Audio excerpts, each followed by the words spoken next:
Israeli minister outlines plans for Gaza after war, which is death and destruction and genocide.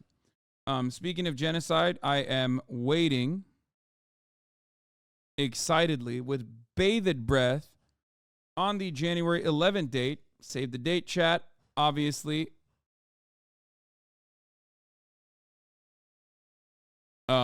Important date. That's when that's a term. Waiting with bated breath. Isn't that like a thing that people say? Bated breath. Am I saying it wrong?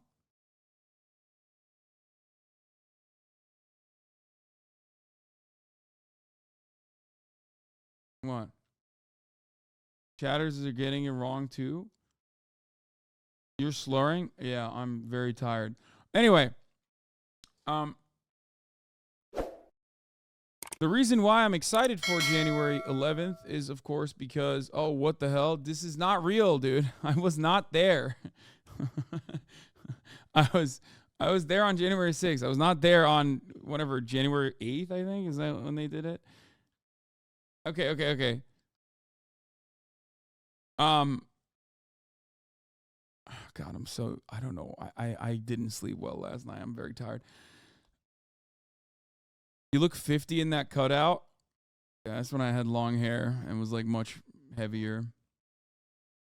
Yeah, they did it on the weekend when everything was closed, which is very cool. As a Brazilian who was there, I can confirm Hasan was there. Stop, dude. You're blowing up my spot.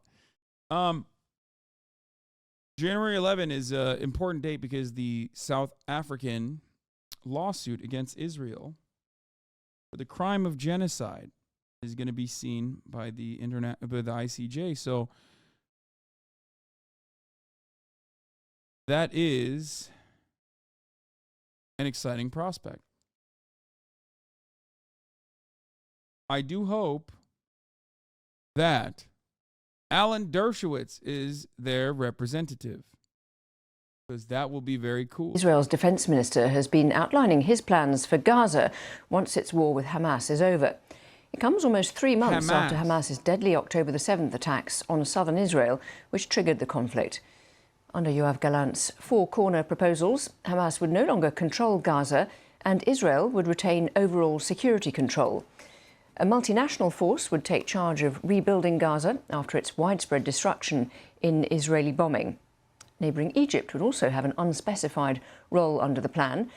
But Gaza would be run by Palestinian bodies as long as they were not hostile towards Israel. While fighting in Gaza has continued alongside the plan's publication, the Hamas-run health ministry says that dozens of people have been killed in the past 24 hours. Well, let's go straight now to our correspondent, Yolande Nell, who's in Jerusalem for us. So, Yolande, how does this plan tally with the ideas that the US was suggesting for the day after in Gaza? Well, Washington, which is, of course, Israel's closest ally, has been calling consistently for a detailed plan for the day after. What we have at the moment is really a kind of set of bullet points from the defense minister. But there has been this insistence that it should be Palestinians who are governing in Gaza in the future. And this plan does account for that. It says specifically that there will be no Israeli civilian presence in the Gaza Strip at the end of the war. Now, that is important because you've had far-right ministers in Israel's coalition government who have been calling for the return of Jewish settlers to the Gaza Strip. There are some who've been calling for the forced displacement of Palestinians, and that is something.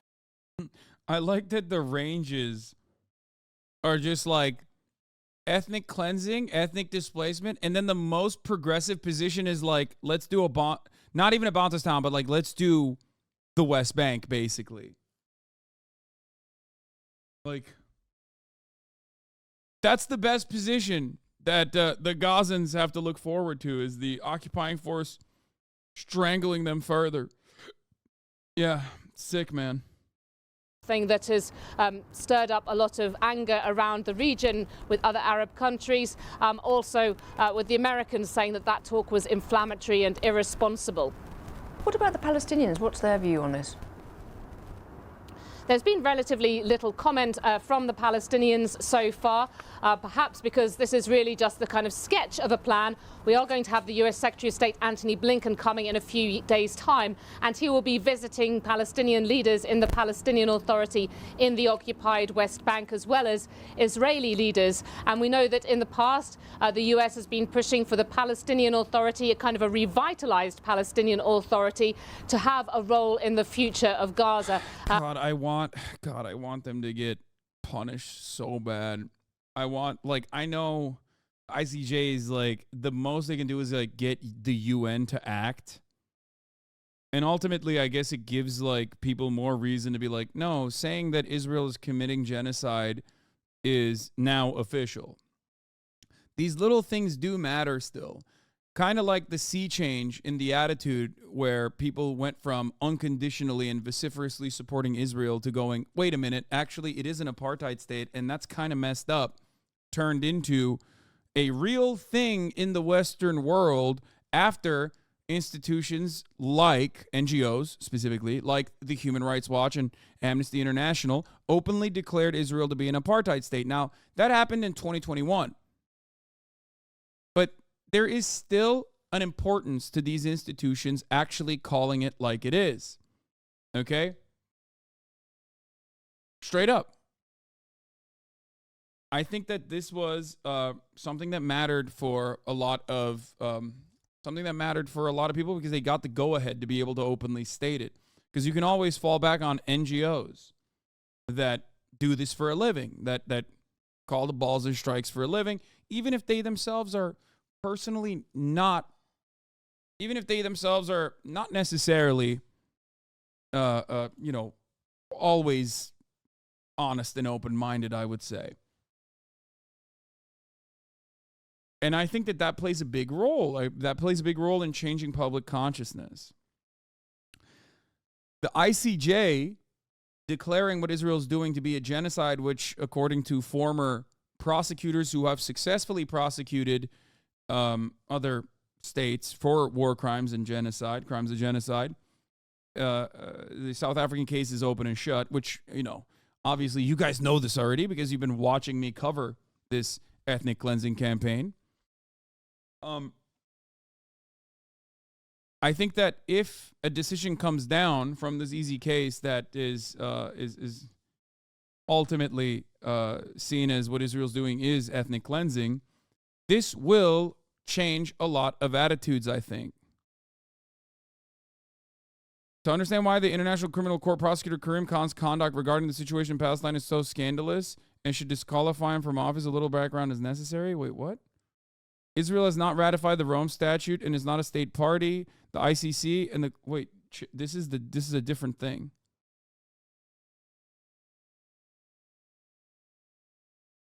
I think.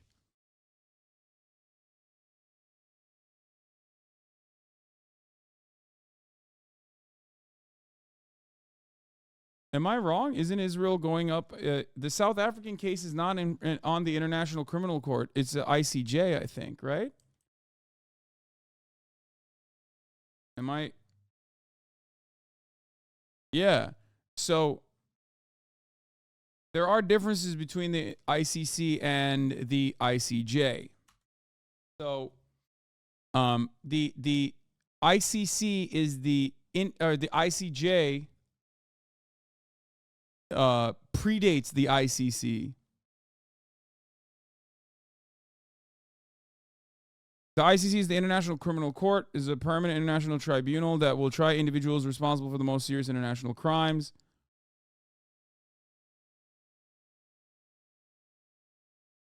The ICJ is the International Court of Justice. The ICC just goes after African countries, right? No. The one of them was designed, I think, in like 1920s, and then the other one is 1945. ICC, I believe, was designed in or created in. Wait, let's see.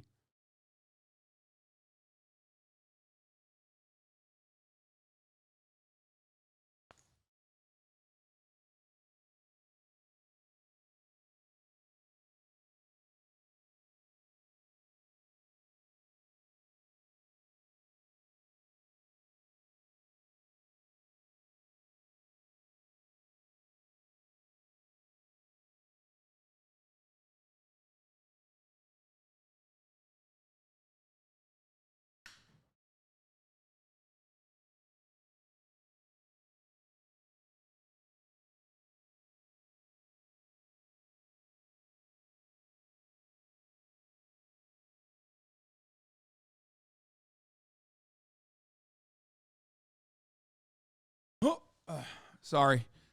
Nandre's steaks just got delivered. Nandre sent me a box of steaks.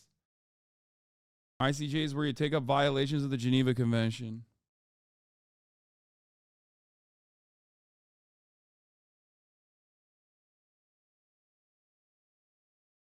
This news is funded by... Yeah, we covered this already. I mean, I watched it already. Thank you very much for having.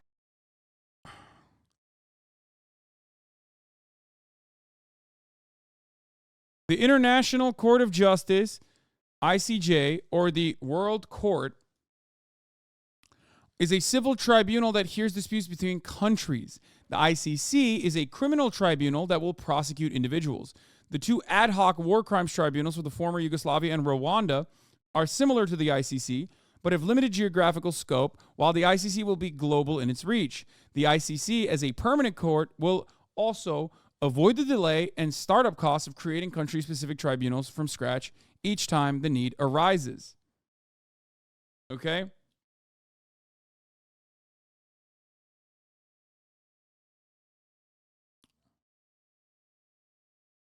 I already ran the top of the hour ad break, and oh my God, so many gray names keep coming in here and asking me when Adam Friedland's coming on.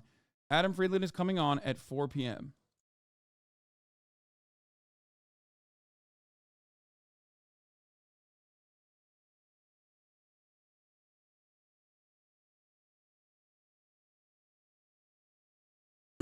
The ICC has its permanent seat in The Hague, the Netherlands. When necessary, it may also make arrangements to sit in other countries. Okay?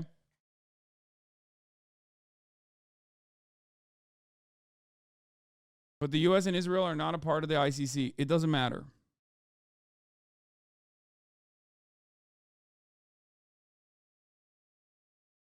So, I guess this goes into that a little bit, but yes. Israel is KO Fishy's right. Israel is a party to the Geneva Convention, which means that it can, as a state, be tried under ICJ, but it is not a party to the Rome Statutes, which means it cannot be tried at the International Criminal Court. Okay? Israel's not ratified the Rome Statute and is not a state party of the ICC, the global tribunal established in 2002 to hold accountable perpetrators of war crimes, crimes of aggression, crimes against humanity, and genocide. Of specific concern to Israel was that the Rome Statute in Article 8.2b defines as a war crime transferred directly or indirectly by the occupying power of parts of its own civilian population into the territory it occupies. Forcible relocation, or rather repopulating areas, is obviously considered a war crime. And that is exactly what settlements are in the West Bank. And that's exactly the foundation of the Israeli nation state. Okay? So they are not joining it. Or the deportation or transfer of all parts of the occupied territory within and outside of its territory. This closely reflects Article 49 of the Geneva Convention, 1949, relative to the protection of civilian persons in time of war, which defines such activities as grave breach of the Convention's equivalent of a war crime. Other articles, such as 7.1J, define apartheid as a crime against humanity, and it became a serious concern more recently as the long-standing judgment of Palestinians on this matter was endorsed by the leading Israeli and international human rights organizations. Do you understand? Do you understand how these NGOs actually build a case and how this case will then inevitably get elevated to international criminal courts? And then ultimately that causes pressure points for those in positions of power and the country, United States of America, Israel's most important, most significant ally and biggest backer, to actually have to take action. Now, it doesn't matter when America does war crimes and is like called out for said war crimes, right? Because it's still America. But Israel technically is not the United States of America. Although it functionally operates like an American state, it still is a separate state in and of itself. So this kind of pressure will work to basically cut the ties between Israel and America, because Ultimately, you don't want America to, at the global stage, take a position that is so pro-Israel and back Israel as is doing, clear misconduct, clear war crimes, crimes of genocide, the worst war crimes you can, because that diminishes its soft power capabilities globally.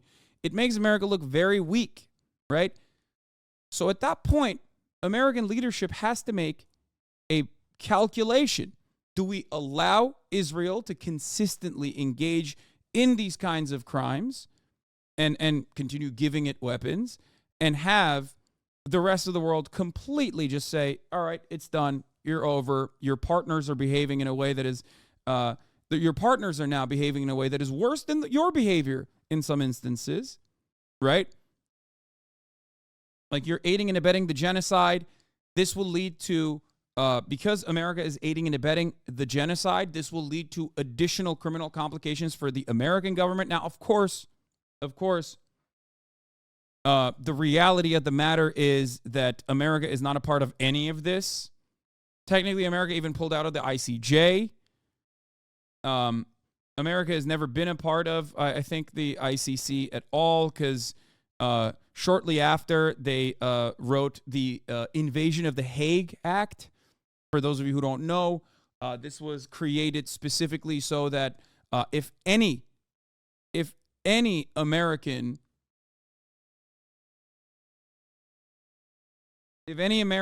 service member, diplomat, if any American is ever extradited to The Hague to be tried, America will invade The Hague. That is a law that we have in the books. That's not true. All America is part of the ICJ. All UN members are. What did we do? What did Donald Trump do? I think it was...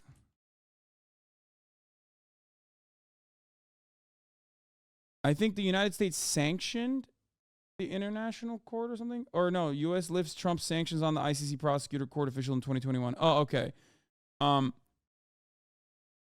September 2nd, 2020, the United States government imposed sanctions on the International Criminal Court prosecutor Fatou Bensouda and other senior prosecution official Fakiso Mochochoko. But then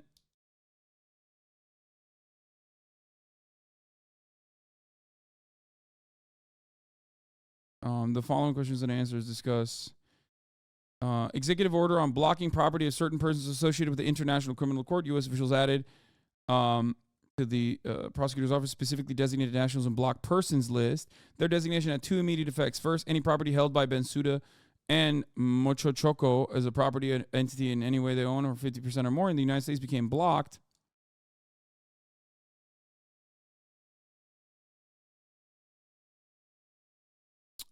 Second, all property that might belong to Bensouda or Mochochoko that comes within a U.S. jurisdiction would be blocked.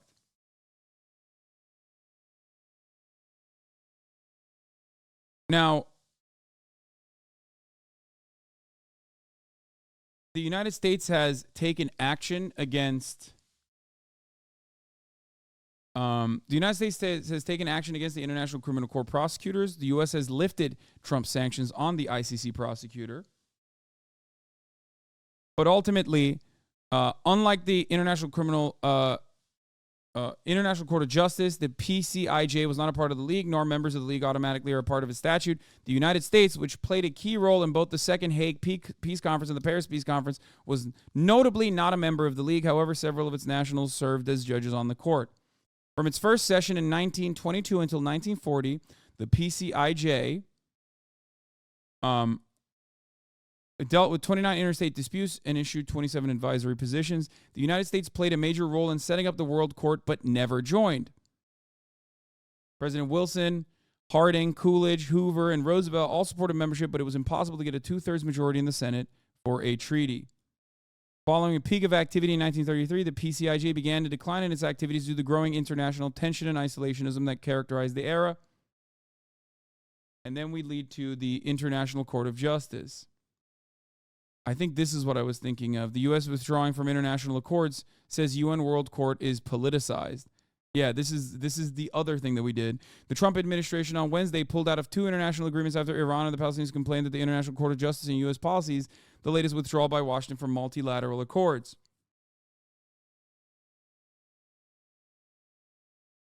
The U.S. National Security Advisor John Bolton slammed the highest United Nations tribunal as politicized and ineffective as he announced that the United States would review all international agreements that could expose it to binding decisions by the ICJ. Earlier on Wednesday,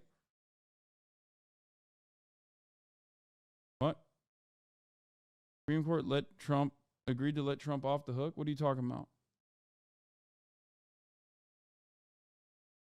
Is that breaking?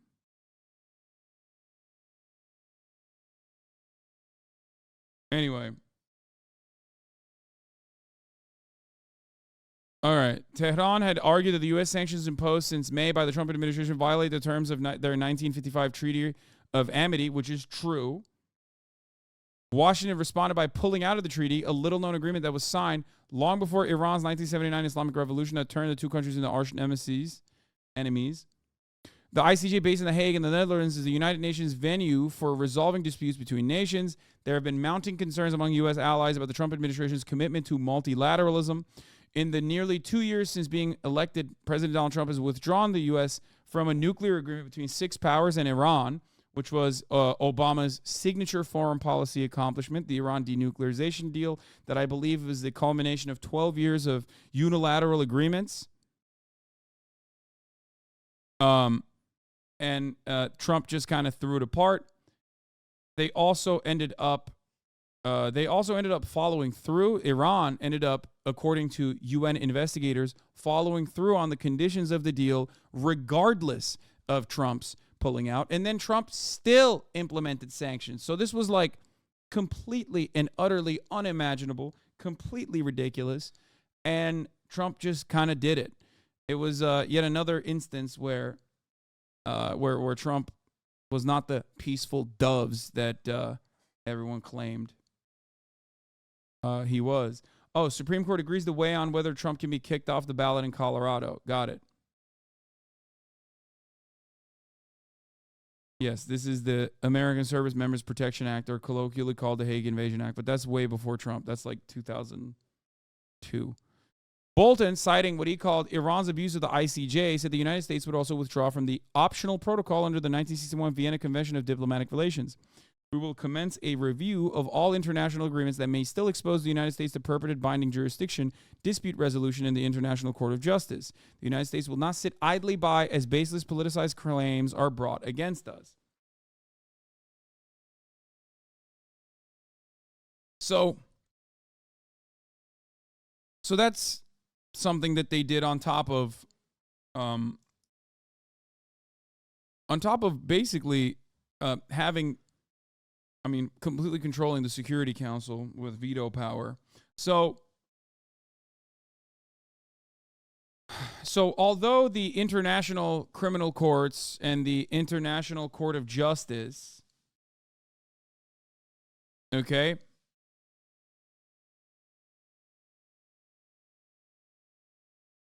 what? It's way more evidence than in the only other case ever won in the ICC. The lawyer who brought the case is friends with one who won that back against Yugoslavia, and he was on TMR saying, "This ain't nothing. My dad was in the Bosnian War when he supplied trucks." Okay, let me tell you something. Okay, I know the former prosecutor for the ICC went on both Democracy Now! And also later went on Majority Report to talk about how much of a banger of a court case this is, right? We covered it yesterday or 2 days ago. However, the issue is, okay, and there will be public hearings on Thursday and Friday in the case South Africa v. Israel, and we will be able to watch it live. It'll be kind of boring, though, most likely. However, here's the thing. I hate to say, this is a bit of a speculation from my end, but the court case that man won, he won against fundamentally an adversary of the Western world, okay, and not necessarily a offshoot of American power, like a organ of American dominance and American imperialism. Because technically, Israel is an organ of American imperialism. Therefore, Israel's actions are seen as permissible by the American State Department. And this opens up two different cases, two different avenues here. One, America has obviously broad powers in the Security Council that it exercises on a regular basis at the behest of Israel routinely, but also, which it can in this circumstance as well, it has a lot of influence. And two, and perhaps even more importantly, if Israel were to be found guilty of the crime of genocide under the International Court of Justice, this would also open up additional scrutiny to America's involvement. Because America is the funder and facilitator and perhaps the greatest supporter of Israel's genocide. And if judging by not the ICJ but ICC protocols in the past of those who were tried for the crimes of genocide, individuals that were tried for the crimes of genocide, what you must remember is that those, that extended not only to direct people in positions of power or those who even pulled the trigger, that extended criminal scrutiny to members of the media even, right? So because of that, I would assume America would want to do everything it can to stop that from happening.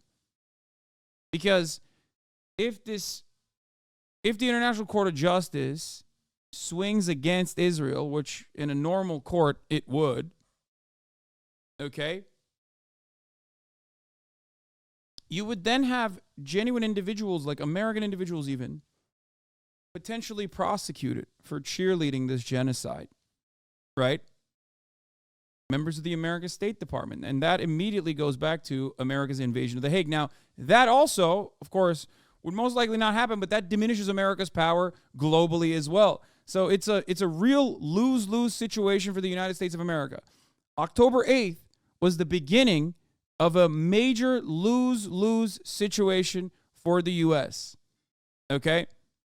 Because the moment Israel started conducting very openly an ethnic cleansing and ethnic displacement campaign,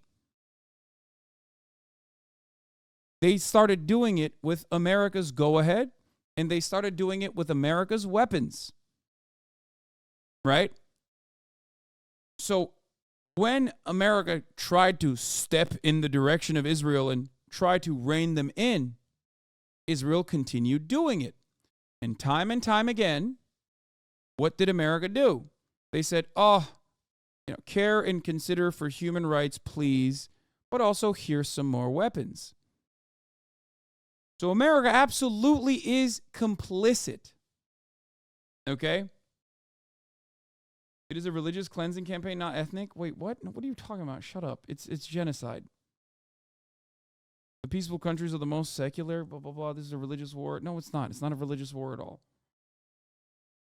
Stop. Religion is simply a tool that every side uses in conflict. A ruling, Elent News says, a ruling by the court could have significant potential implications that are not only in the legal world, but practical, bilateral, multilateral, economic security ramifications. Reads the cable, a copy of which was obtained by Axios from 3 different Israeli officials. So the best, least worst option for America here is to either A, try to stop this from going through, which I don't even know if they would be able to, okay? Or I guess somehow motivate the outcome to ensure that Israel is not seen as doing genocide, right? Like, you have to somehow sabotage the court and the proceedings, or at least like manipulate the outcome somehow, right? And the issue is, if you don't do that, the second best, least worst option for America, if this court case goes through and Israel is found guilty of doing genocide, America has to cut ties, like 100%. And even then, it will be seen as America's weakness at the global stage. Because all of a sudden, one of your organs of imperialism has been caught dead to rights doing genocide with your weapons. Think about that. I don't believe this extended to even Saudi Arabia, which in a way that is not so dissimilar to what Israel is doing, did a ethnic cleansing and genocide campaign in Yemen with our weapons as a regional ally at the behest of America. But all of what I have described to you is precisely the reason why, despite how open and shut of a case this might be on the virtues, okay, it's still, not in America's interest, and therefore could swing in the opposite direction somehow. I don't know how, but I could foresee this being not as easy a case to win as the Bosnian one. I think that's the one he was talking about, right? The ICJ guy. That's it. You have an audience not only in the USA. You don't have to explain yourself all the time to white Karens. My audience is predominantly comprised of Americans who get very offended very quickly and will immediately drop you once you start making them question their own implicit internal biases about American hegemonic power. It's a big chunk. Foreign policy coverage. My foreign policy coverage is where I broadly, I would say, am almost antagonistic to the rest of like the supposed progressive left that you see online. It's caused a tremendous amount of conflict for someone like myself because Americans don't want to question that. I can get an American to question white supremacy despite being born into a white supremacist country and have white supremacist attitudes. I can question an American citizen on transphobia and get them to, change their minds on that. But the moment I start talking about like America being the number one nation on the planet, the moment that like American hegemony is threatened, a lot of chatters turn the other way. A lot of American chatters don't want to hear that. Even ones who are open-minded enough to sit back, take a deep breath, and like, relearn. Come on, bro, that's not why. What? No, that's 100% true. It's the most significant thing. It's the most significant thing that like is so broadly, so powerful. It's impossible to get chatters to question their own implicit biases on this matter.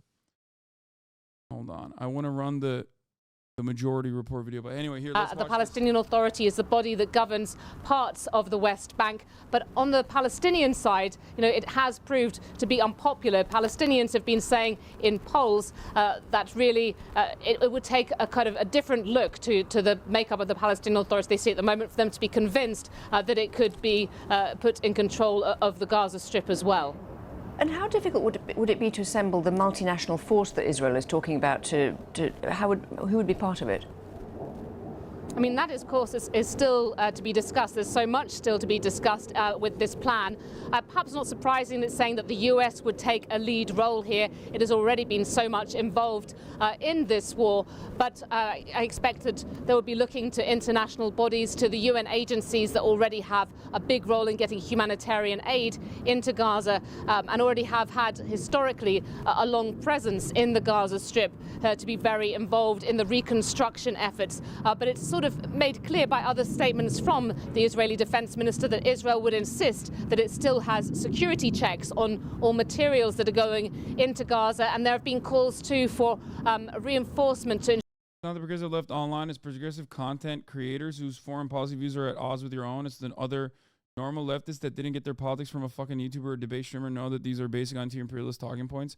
Yeah, but I think America's hegemonic power waning is a genuine existential threat to a lot of people. And I think the overwhelming majority of propaganda, even from ostensibly like liberal leaning outlets, right, is still very much pro-America. There's bipartisan consensus on being pro-America unconditionally in every orifice of American society. This is precisely the reason why it's the hardest thing to unlearn, in my opinion. harder even than, in some instances, white supremacy, because ultimately there are liberal outlets, liberal organs of propaganda that at least talk about white supremacy and its dangers, right? Whereas America's hegemonic power is unquestioned. America's enemies are evil. America's hegemonic power is unquestionable. It's the good. America is the world police, and that's a good thing. And if America wasn't the world police, that would be a bad thing.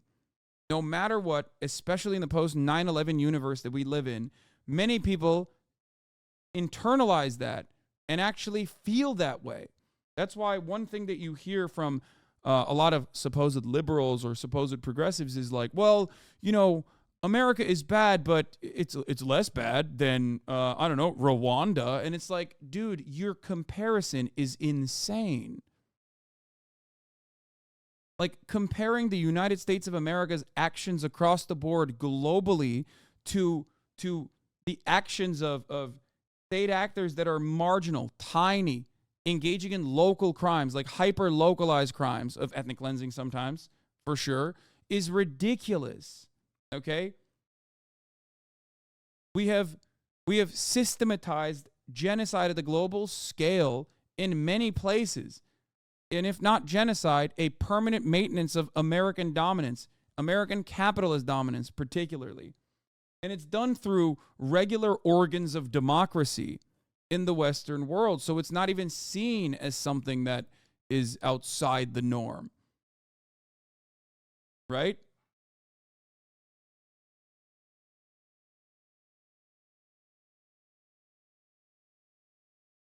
Like, people at most will say America and China is the same, not realizing that, like, China is a relatively new power player in the game and still has a long time and a massive amount of violence to do to catch up to America's historic crimes and even contemporary crimes. Okay? To stop smuggling across the border with Egypt, because there's a lot of concern about how Hamas and other armed groups in Gaza have brought in weapons or weapons parts in the past.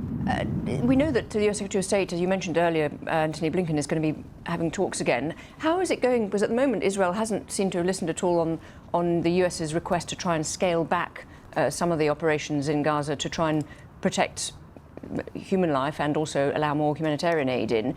How is that discussion going to go, given that Israel hasn't changed its methods at the moment? Well, it's interesting that at the top of the list of what Antony Blinken says he wants to achieve in this region is the protection of civilians in Israel, the West Bank and Gaza, he says. And we know, of course, that there have been these calls from the US to lower the intensity of the operations in Gaza because of the high numbers of civilians being killed. Now, what we have seen is Israel saying that it's starting to pull out some of its ground forces, its combat troops, but at the same time we have seen in recent days still very heavy bombardment of the Gaza Strip and heavy shelling as well, and that is continuing to cause high numbers of civilian casualties. Yulan Nell for the latest there from Jerusalem. Thank you very much.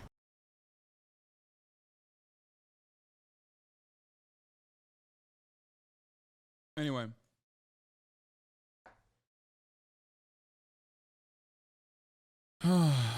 It's pretty crazy.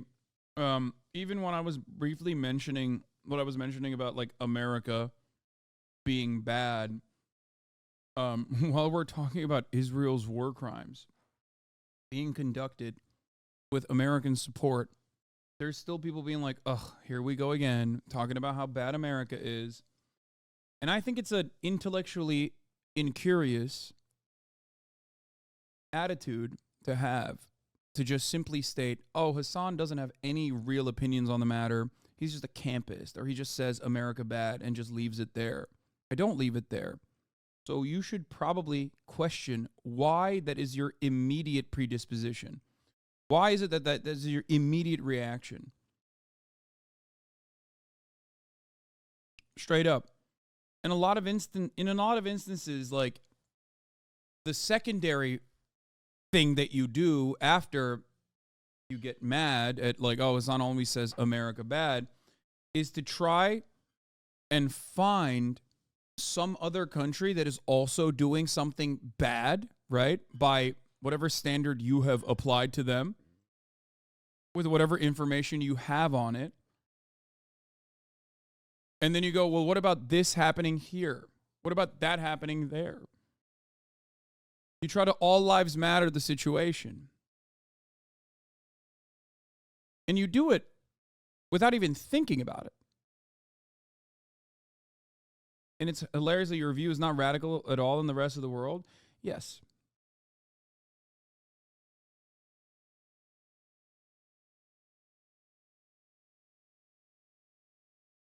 And it's so sad to see such reactionary sentiment from Western leftists who think they are real socialists, you know? You think this is easy for Israelis? What do you mean?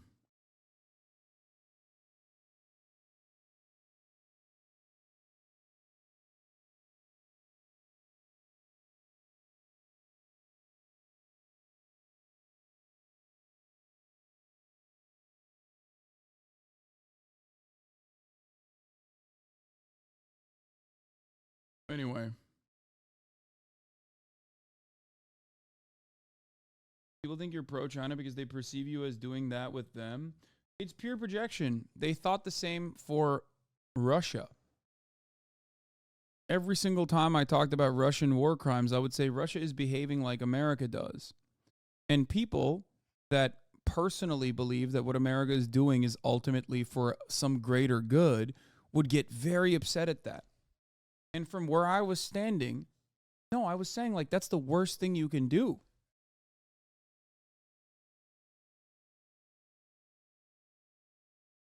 Any American exceptionals, liberal who defends NATO and U.S. imperialism isn't a fucking leftist. We shouldn't give them that label. While I agree with that, I'm not talking to professionals who defend it professionally and make money off of that defense. I'm talking about people who watch those people and have those kinds of biases, because my goal is to challenge those biases and have those people change their perspective. Why I do what I do.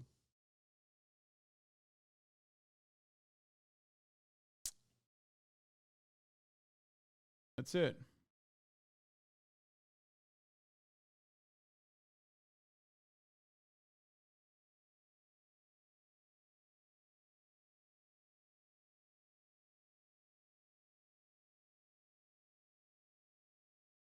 Anyway.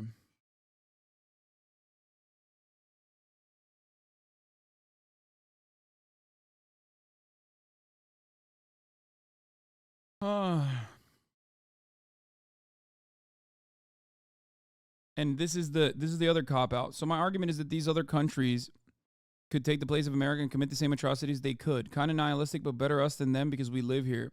And I want my friends and family to be safe. This, my friend, is the same exact attitude that slave owners had. I'm being nice.